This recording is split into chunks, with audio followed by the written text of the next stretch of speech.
Tripura hasteo songmarini sal saklaijakmani yagulo BJP bodolni atongrok kebengnai bodolni batanai tei CPIM atongrokni sakao sikri Chakraborty tei Chaprapungni koksil samungti saka CPIM phiaba yak khakrajak hasteni police sangrong sal melarma CPIM tangnogo kaisa koktum phandaringoi haste police tei BJP bodolni phasing o koksil samungti saka CPIM ni haste tangphai Jitendra Chaudhary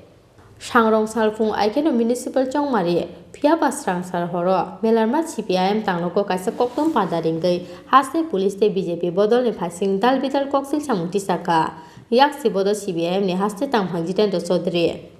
koktum panda kok sana thangoi yaksi bodol CPIM ni haste tangphang Jitendra Chaudhary koksil samungti saka Tripura haste chongmari ni sal saklaijakmani yagulo BJP bodolni atongrok kebengnai bodolni batanai tei CPIM atongrokni sakao khlai tongo sikri Chakraborty tei Chaprapung phiaba yak khakrajak hasteni police hasteni o party mungno tei sikangono haste police ni DG chief secretary tei election commission ni thani yafarjaka koksil samung hwnai এখানে আহ্বান করতে হয়েছে কেননা এই পুর নির্বাচনকে কেন্দ্র করে শাসক দল যেভাবে এই নির্বাচনটাকে সম্পূর্ণ প্রশাসনে পরিণত করার চেষ্টা চালাচ্ছে কাজে সেই জায়গায় দাঁড়িয়ে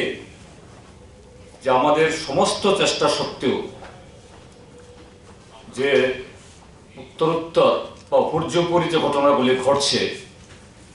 এটা যদি প্রেসকে যদি আমরা আগাম না জানাই তাহলে ত্রিপুরার যে গণতন্ত্র প্রিয় মানুষ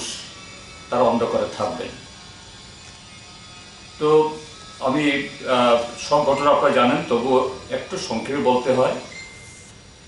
যে ত্রিপুরার যে এই নির্বাচন ঘোষণা হবার পর যেভাবে শাসক দল এটাকে প্রশাসনে পরিণত করার জন্য একটার পর একটা ঘটনা করছে সেই বিগত দিনের তাদের যে গণতান্ত্রিক কার্যকলাপ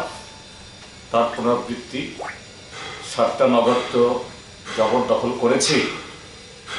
বাকি 13টা নগরে যেখানে এই আগরতলা পৌর নিগম সহ যেখানে ভোট হচ্ছে এটা জানেন সবাই চেষ্টা হয়েছিল এখানেও জবরদস্তি করে এই প্রার্থীরা যাতে তাদের প্রার্থীপদ তুলে দিতে বাধ্য হন কয়েকজনকে করিয়েছেও এটা যখন পারল না তারপরে যে প্রচারে নানা রকমভাবে বাধা তারা তৈরি করেছে এখন প্রায় সমস্ত পর্ব শেষ আর মাত্র কয়েক ঘন্টা বাদে ভোট হবে এবং ইতিমধ্যে এই ঘটনাগুলি কেন্দ্র করে আমাদের রাজ্যের যে উচ্চ আদালত ত্রিপুরা হাইকোর্টে মামলা হয়েছে সুপ্রিম কোর্টে মামলা হয়েছে উচ্চ আদালতেও তার হিয়ারিং হয়েছে সুনির্দিষ্ট নির্দেশিকা দেওয়া হয়েছে এবং সুপ্রিম কোর্ট থেকে 2বার হিয়ারিং হয়েছে সেখান থেকেও নির্দেশ এসছে এবং রাজ্য সরকারকে বিশেষ করে রাজ্যের পুলিশ প্রশাসনকে সুনির্দিষ্টভাবে কি পদক্ষেপ তারা গ্রহণ করবেন এগুলি জানানো হয়েছে পুলিশের তরফ থেকে প্রেস রিলিজ করা হয়েছে আর সরকারের তরফ থেকেও একজন মন্ত্রী ঘটনাচক্রে তিনি আইনমন্ত্রী এবং তিনি সবচেয়ে বড় অভিযুক্ত তার নির্বাচনী কেন্দ্রে যে সেখানে একটা মিউনিসিপ্যাল কাউন্সিল জবরদখলকে নেওয়া হয়েছে কিন্তু এত ঘটনা সত্ত্বেও যে গতকাল আপনারা জানেন হয়তো প্রেস পেয়েছেন যে এই সুপ্রিম কোর্ট এবং হাইকোর্টের নির্দেশিকার প্রেক্ষিতে যে ডিজি অফ পুলিশ ত্রিপুরা পুলিশের এই নির্দেশকের অফিস থেকে এই প্রেস রিলিজ গতকাল করা হয়েছে তিনি এখানে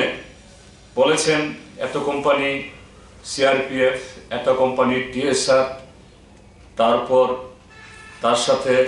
এই সিভিল প্রশাসনের সাথে পুলিশ প্রশাসনের কী ধরনের সমন্বয় এবং কিভাবে এই পোলিং শুরু হওয়ার 48 ঘন্টা আগে সড়ক প্রচার শেষ হলে পরে যারা বাইরে থেকে এসছেন এদেরকে ব্যান করে দেওয়া হবে নির্বাচন কমিশনও আমরা সেদিন গিয়েছিলাম বামফ্রন্টের তরফ থেকে আমরা বলেছিলাম একটা পত্রিকায় বিজ্ঞাপন দিন এবং একটা প্রেস কনফারেন্স করেননি, পত্রিকায় বিজ্ঞাপন দিয়েছে। অর্থাৎ গতকাল 23 তারিখ বিকাল 4টার পর থেকে বহিরাগত কেউ থাকতে পারবে না, থাকার কথা না। কিন্তু পুলিশের এই প্রেস রিলিজ, মন্ত্রীর প্রেস কনফারেন্স, স্টেট ইলেকশন কমিশনের যে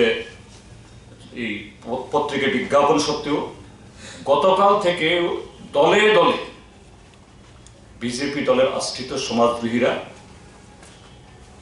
গ্রাম পঞ্চায়েত এলাকা থেকে এবং যে সমস্ত নগরে এই ভোট নেই, যেমন জেরানিয়া, রানীর বাজার, মোহনপুর, সেসব এলাকা থেকে দলে দলে ঢুকছে। গতকাল থেকে ঢোকা শুরু হয়েছে। আগরতলা শহরে আজকে ঢুকেছে অনেক, অন্য নগরগুলোতেও সাবরুম, বিলোনিয়া, তারপর অমরপুর, এদিকে ধর্মনগর, কুমারঘাট, তেলিয়ামুড়া, খোয়াই, সর্বত্র একই খবর। Abono karibo sangrong salo kesang ke but nahar jaknani bagai election commission tei haste police ni thani sanmung disaka yaksi bodo CPIM ni haste tamphang Jitendra Chaudhary Raja Kha Akulin Smikir Sanu ni kokthum chini khora